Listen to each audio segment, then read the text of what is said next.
ஒரு மகிழ்ச்சியான செய்தி. இதயம் நல்லெண்ணெயின் விலை லிட்டருக்கு ரூபாய் 105 குறைஞ்சிருக்கு. செப்டம்பர் 2023ல 1 லிட்டர் இதயம் நல்லெண்ணெயின் அதிகபட்ச விலை ரூபாய் 503. ஆனா இப்ப 1 லிட்டர் இதயம் நல்லெண்ணெயின் விலை ரூபாய் 398 மட்டும்தான் தமிழ்நாட்டுல. அப்ப இனிமே எல்லாரும் இதயம் நல்லெண்ணெய் வாங்கலாம் இல்ல? கோவை சுந்தராபுரம் அருகே ஈசனாரி சாலை சந்திப்பில் சிமெண்ட் மற்றும் கட்டடப் பொருட்கள் விற்பனை கடை உள்ளது. இங்கு திண்டுக்கல்லை சேர்ந்த ஆறுமுகம், வயது 30, டிரைவர் வேலை பார்த்தார். ஒரு வாரத்திற்கு முன் இதே கடையில் வேலைக்கு சேர்ந்தவர் கேரளாவை சேர்ந்த ஷியாம். இருவரும் கடையின் மேல் தளத்தில் உள்ள அறையில் தங்கியிருந்தனர். இந்த சூழலில் நேற்று இரவு இருவரும் மது அருந்தி உள்ளனர். பின்பு ஷியாம் டிவியில் அதிக சத்தம் வைத்து நிகழ்ச்சி பார்த்ததாக கூறப்படுகிறது.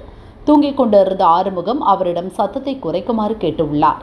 இருவருக்கும் வாக்குவாதம் ஏற்பட்டுள்ளது.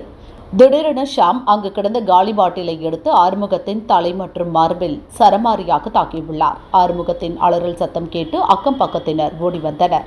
மயங்கி சரிந்த ஆறுமுகத்தை ஹாஸ்பிட்டலுக்கு அனுப்பி வைத்தனர். ஷாம் அங்கிருந்து தப்பி ஓடினார். கடை ஓனர் சத்யமூர்த்தி மற்றும் போலீசாருக்கு தகவல் கொடுத்தனர். சிகிச்சை பலன் அளிக்காமல் ஆறுமுகம் இறந்துள்ளார்.